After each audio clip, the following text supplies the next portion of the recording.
చూస్ country delight, live better. ఇప్పుడే country delight యాప్ని download చేసుకోండి.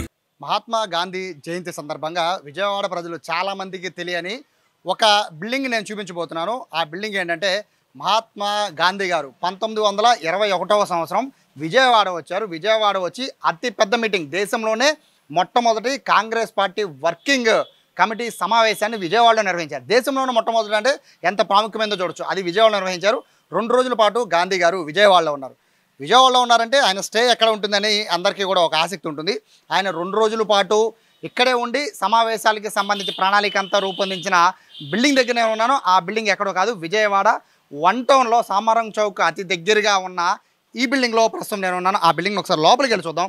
1921 అంటే దాదాపు 100 ఏళ్ళు పూర్తి అయిపోయింది. ఈ బిల్డింగ్కి పూర్తయిపోయిన ఇప్పటికీ కూడా ఈ బిల్డింగ్కి సంబంధించి ఇక్కడ చుట్టుపక్కల ఎవరిని అడిగినా కూడా ఇది గాంధీ గారి బిల్డింగ్ అంటూ ఉంటారు. అంటే చుట్టుపక్కల వాళ్ళకి 100 ఏళ్ళు అయినా కూడా ఈ బిల్డింగ్ ప్రాముఖ్యత ఏంటో వాళ్ళందరికీ తెలుసు. అయితే ఇక్కడ గాంధీ గారు ఒక్కళ్ళే రావడం కాదు, ఇక్కడ మనం చూస్తున్నాం కదా, ఇటు నుంచి గాంధీ గారు నడయాడిన ప్రదేశం ఇదే. 2 రోజుల పాటు ఇక్కడే ఉండి సమావేశానికి సంబంధించి పూర్తిగా ఇక్కడికి వచ్చిన ఎవరైతే నాయకులు ఉన్నారో వాళ్ళతో చర్చించింది కూడా ఇక్కడే స్టే చేశారు, ఇక్కడే ఫుడ్ తిన్నారు.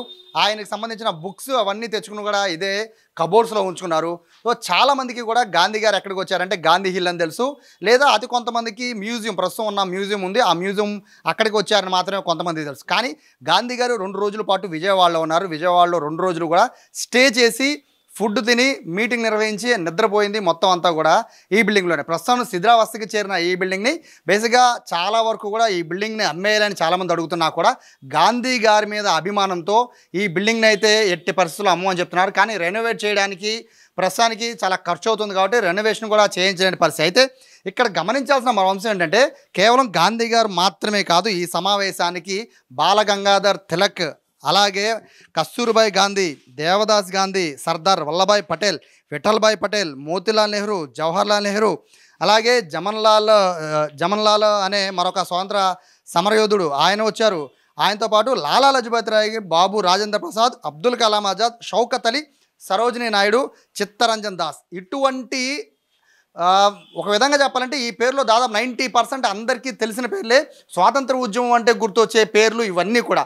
వీళ్ళందరూ కూడా విజయవాడ వచ్చారు. ఒక్క గాంధీ గారు మాత్రమే కాదు, జాతీయ స్థాయిలో ఉన్న ఆ రోజు జాతీయ కాంగ్రెస్ పార్టీ కమిటీలో ఉన్న కీలకమైన మెంబర్స్ అందరూ కూడా ఇదే ఇంటికి వచ్చారు. ఇదే ఇంట్లోనే గాంధీ గారితో సమావేశం నిర్వహించారు. దీని తర్వాత ఏదైతే మ్యూజియంలో దాదాపుగా 2-3 వేల మందితో సమావేశాన్ని నిర్వహించారు. అయితే ఈ బిల్డింగు చాలా రోజులు బట్టి అందరికీ గాంధీ బిల్డింగ్ అంటే తెలుసు, కానీ గాంధీ గారు ఇక్కడికి వచ్చి 2 రోజులు ఉన్న విషయం చాలామందికి తెలియదు. ఈ బిల్డింగ్కి సంబంధించిన ప్రస్తుతంకి యజమాని ఉన్నారు గోళ్ళ నారాయణ గారు.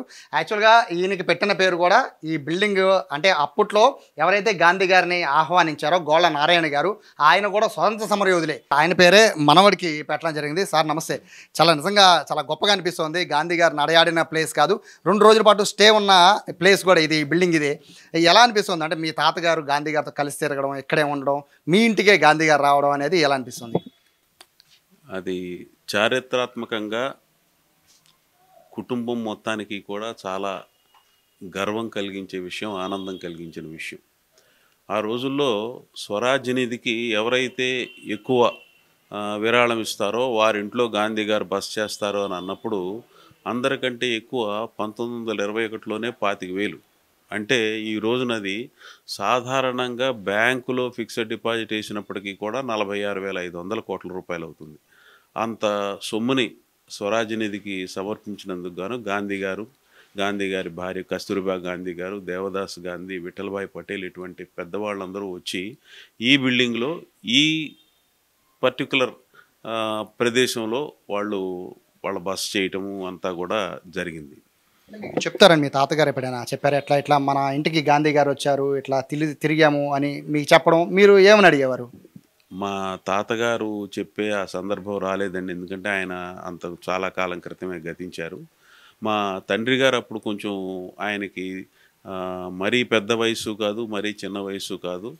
ఆయన్ని గాంధీ గారు పిలిచి తన ఒళ్ళో కూర్చోబెట్టుకోవటం జరిగింది అని, ఆ తర్వాత ఏంటంటే గుర్తున్న విషయాలన్నీ ఆయన చెప్తూ ఉంటే మేము పదే చెప్పించుకునేవాళ్ళం. అందుకని నాకు కొన్ని విషయాలు, కొన్ని సందర్భాలు తెలుసు. అయితే ఆ రోజుల్లో గాంధీ గారు రావటానికి కనీసం ఒక 2-3 రోజుల ముందే కొన్ని మేకలు, ఆ తర్వాత బస్తాల్లో వేరుశెనగ పప్పు, ఆ తర్వాత బాదం పప్పు, పిస్తా పప్పు, ఇటువంటివన్నీ కూడా ఏంటంటే ఆ డ్రై ఫ్రూట్స్ అన్నీ కూడా కొద్ది రోజుల ముందే ఇక్కడికి రావటం. అలాగే ఆయన వస్తూ ఉన్నాడు అని అంటే ఒక పైలట్ పార్టీ లాగా కొంతమంది వచ్చి ఇక్కడ ఏర్పాట్లు ఇవన్నీ శుభ్రంగా ఉన్నాయా లేదా అనేది చూడటం, ఇటువంటివన్నీ జరిగినాయి. అప్పుడు గాంధీ గారితో ఈ కుటుంబానికి ఉన్న ఆ అనుభవాలు, అనుభూతులు ఏంటంటే సరే మా తాతగారు 25,000 ఇవ్వటం జరిగింది. ఆ తర్వాత ఇక్కడికి వచ్చాక మా నాన్నగారిని గాంధీ గారు ఒళ్ళో పిలిచి కూర్చోబెట్టినందుకు బాగా ఆనందపడిపోయిన మా తాతగారు మరొక 2,500 రూపాయలు నగదిచ్చారు. ఆ రోజుల్లో ఈ ఎవరైనా పెద్దవాళ్ళు ఇంటికి వచ్చినప్పుడు ఆ పెద్దవాళ్ళని చూపించడానికి, ఇంట్లో కుటుంబ సభ్యుల్ని పరిచయం చేయడానికి ఒక సాంప్రదాయం ప్రకారం మా నాయనమ్మ గారు ఒళ్ళంతా నగలు పెట్టుకుని గాంధీ గారికి పరిచయం కాబడ్డారు మా తాతగారి ద్వారా. ఇదిగోండి మా భార్య గారు, ఇది పరిస్థితి అని అంటే గాంధీ గారు మా నాయనమ్మ గారిని ఎగాదిగా చూసి ఈ నగలన్నీ కూడా స్వరాజ్ నిధికి ఇస్తావా అని అడగటం, ఆమె అడిగిందే తడవుగా ఆ నగలన్నీ కూడా ఒలిచి అప్పటికప్పుడు ఇవ్వటం. వాటి ఖరీదు కూడా ఒక 2,500 రూపాయలు ఆ రోజుల్లోనే ఉంటుంది. అంటే ఏంటంటే 25,000 46,500 కోట్లు అయితే 2,500 రూపాయలు 4,650 కోట్లు కదా. అంటే ఇది నేను విలువగా చెప్తున్నాను కానీ అది నేను సంతోషంగా చెప్తున్న విషయం. మేము దాని గురించి ఎంతో ఆనందపడుతున్నాం. ఆ రోజుల్లో జరిగిన సంఘటన అది. నేనే కాకుండా నా పెద్ద తమ్ముడు భాస్కర్, ఆయన డాక్టరు, అమెరికాలో ఉంటాడు. ఆయన భార్య కూడా డాక్టర్ సత్యభామ గారని, ఆమె అమెరికాలో ఉంటుంది. నా చిన్న తమ్ముడు అజయ్, ఆయన ఎయిర్ ఫోర్స్లో గ్రూప్ క్యాప్టెన్గా చేశారు. ఆయన భార్య జయంతి గారు, వారు హైదరాబాద్లో ఉంటారు. అలాగే మా పిల్లలు వీళ్ళందరికీ కూడా మేము చెప్పుకుంటూనే ఉన్నాం. ఇది మా కుటుంబానికి జరిగిన ఒక అతి అద్భుతమైన చారిత్రక అవకాశం కింద మేము చెప్పుకుంటూ ఉన్నాం. మీరు ఇంత పెద్ద ఇంటిని ఇంకా 100 ఏళ్ల క్రితం, 100 ఏళ్ళు దాటిపోయింది గాంధీ గారు మీ ఇంటికి వచ్చి. ఈ బిల్డింగ్ అంటే గాంధీ గారు రాకముందు నుంచి ఈ బిల్డింగ్ ఉంది అంటే బహుశా దీని 120 ఏళ్ళు చరిత్ర ఉంటుంది మీ బిల్డింగ్కి. వాస్తవంగా ఈ బిల్డింగ్ 120 ఏళ్ళు చరిత్ర ఉంటుంది కానీ ఇంతవరకు చెక్కు చెదరలేదు. కొంచెం స్లాబ్లో అన్నీ ఊడేయం, పెచ్చులు ఊడేయం తప్ప ఇంత కాలం 120 ఏళ్ళు ఈ బిల్డింగ్ ఉంది అంటే మామూలు విషయం కాదు. ఎందుకని దీన్ని ఇలా వదిలేస్తారు? దీన్ని రెనోవేట్ ఎందుకు చేయించలేదండి? వాస్తవానికి ఈ చారిత్రాత్మకమైన కట్టడాలన్నీ కూడా కేవలం నిర్వహించడమే కానీ దానికి అధునాతనంగా నూతనీకరించడం అనేది సహజంగా జరగదు. అయితే మా విషయంలో మాకు ఇది మా తండ్రి గారి సోదరులు అందరూ పంచుకున్న తర్వాత గాంధీ గారు ఎక్కడైతే ఉన్నారో ఆ పోర్షన్ మాకు కావాలి అని చెప్పి మేము తీసుకోవటం జరిగింది. అయితే మాకు ఇతరత్ర ఎన్ని రకాల ఇవి ఉన్నప్పటికీ కూడా దీన్ని ఈ ప్రస్తుతం మళ్ళీ రెనోవేట్ చేయటము అనే కార్యక్రమానికి సంబంధించి మేము అది టేకప్ చేయాలి అనేదే అనుకుంటున్నాము.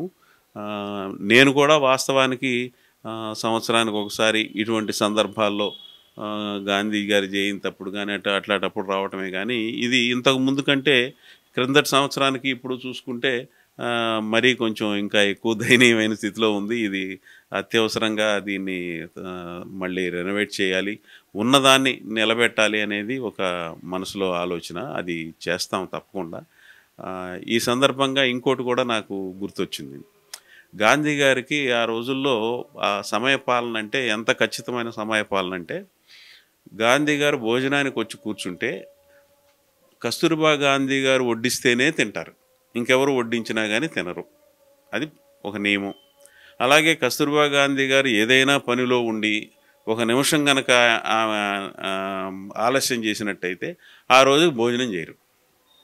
బహుశా ఏంటంటే ఆయనకి ఈ నిరాహార దీక్ష అనేది ఆయనకు అలవాటైపోయిన విద్య కాబట్టి ఆయనకు బహుశా ఏ రకమైన ఇబ్బంది ఉండకపోవచ్చు. కానీ మొత్తానికి ఏంటంటే అంత ఖచ్చితమైన భోజనం విషయంలో కూడా ఒక నిమిషం లేట్ అయినా కానీ అనే విషయంలో అంత ఖచ్చితమైన సమయపాలన.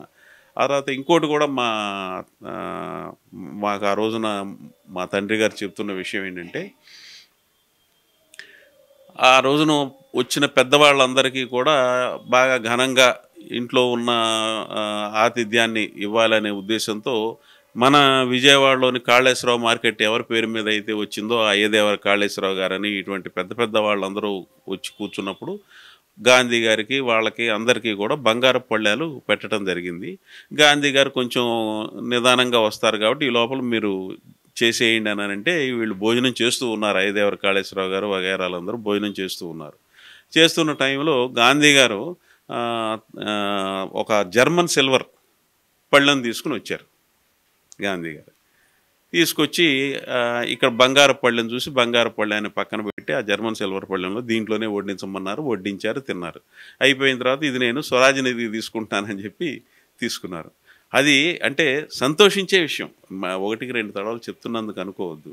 అలాగా స్వరాజ్ నిధి తీసుకున్నానని చెప్పి తీసుకున్న తర్వాత అయ్యదేవర కాళేశ్వరరావు గారు ఆయన జీవిత చరిత్రలో అది గ్రంథస్థం చేశారు.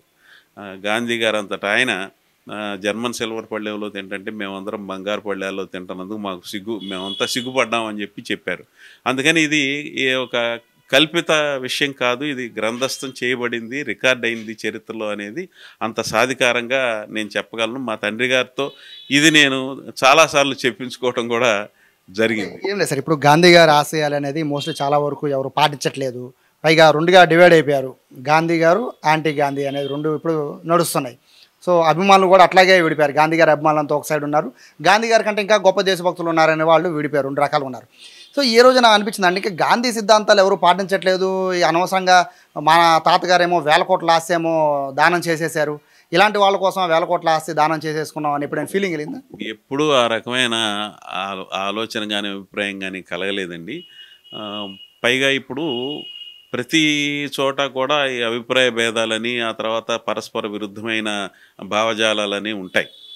ఉన్నప్పటికీ కూడా ఏది మంచి ఏది చెడు అనేది ప్రతి మనిషి విజ్ఞతతో గనక పాటించుకోవటానికి సిద్ధపడినట్లయితే, తన విచక్షణ ఉపయోగించి కనుక ఏదైనా చేసినట్టయితే అది ఇన్ని సమస్యలు ఉండవు. ఈ అధికారం కోసం, ఆస్తుల కోసం చేయరాని పనులు చేస్తూ పడరాని పాటలు పడుతున్న వాళ్ళందరినీ చూసి మాలాంటి వాళ్ళందరం కూడా జాలి పడుతూ ఉంటాం. ఫైనల్గా ఈ బిల్డింగ్ అంటే ఎప్పుడు మీరు పడగొట్టబోతున్నారు? ఎవరైనా గాంధీ అభిమానులు ఎవరైనా వచ్చి సందర్శించాలంటే పరిస్థితి ముందు ఈ బిల్డింగ్ని ఒక స్థాయికి మళ్ళీ రెనోవేట్ చేద్దాం అనేది తప్ప వెంటనే పడగొట్టాలి అని మాత్రం అనుకోవట్లేదండి. ఇప్పుడు ఆ తర్వాతే ఏదైనా ఆలోచన. అలాగే మేము ఎవరిదో ఒకళ్ళ సహకారం అడగాలనో వాళ్ళ సహాయం చేయాలనో కూడా మేము అనుకోవట్లేదు. ఏం చేసినా కానీ స్వశక్తితోనే చేయాలనేదే మా అభిప్రాయం. భవనాన్ని ఎంతో కొంత సంరక్షించడంలో డోగిపర్తి శంకర్రావు గారు, ఆయన తమ్ముడు కాంతారావు గారు, వాళ్ళిద్దరి సహాయ సహకారాలు కూడా ఉన్నాయి.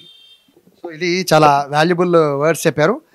గాంధీ గారు నడిచిన ఇల్లు, గాంధీ గారు కూర్చున్న ఇల్లు, గాంధీ గారు ఇక్కడే స్టే చేసిన ఇల్లు ఇదే. దాదాపుగా 100 సంవత్సరాలు పైన అవుతున్నా కూడా ఇప్పటికీ అదే ఆనవాళ్ళని ఇక్కడ యజమానులు గుర్తు చేసుకుంటున్నారు. వాళ్ళ తాతగారు కేవలం ఇక్కడ గాంధీ గారికి ఆతిథ్యం ఇవ్వడమే కాదు, వేల కోట్ల రూపాయల విలువైన డబ్బుని, అంటే ఇప్పుడు వేల కోట్లు అవ్వచ్చు, అప్పట్లోనే 25,000 30,000 ఇచ్చారంటే 100 సంవత్సరాల క్రితం. అంటే అది ఇప్పుడు వాల్యూ లెక్క పెట్టడానికి కూడా సాధ్యం కాదు. సో అంత వాల్యూని ఇంటికి వచ్చిన గాంధీ గారికి స్వాతంత్రోద్యమం కోసం ఇచ్చారంటే గోళ్ళ నారాయణ గారు స్వాతంత్ర సమరయోధులు, ఆయన గొప్పతనం అర్థం చేసుకోవచ్చు. ఓవరాల్గా గాంధీ ఇల్లు అయితే ఇదే, గాంధీ నడయాడిన ఇల్లు ఇదే.